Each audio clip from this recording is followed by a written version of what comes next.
في قرية من قرى مصر في حكاية محدش عايز يصدقها، بس الناس كلها بتحلف إنها حصلت. في بلد اسمها العوينات في نخلة واحدة محدش بيقرب منها من يوم ما اتولدت. بيقولوا إن جواها سر، وسرها اسمه عجوز النخل،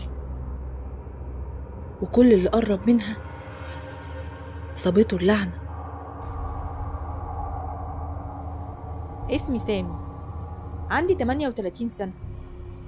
رجعت بلدي بعد ما أبويا تعب وورثت أرضنا القديمة. الأرض دي كلها نخيل، بس في نصها نخلة محدش بيقرب منها.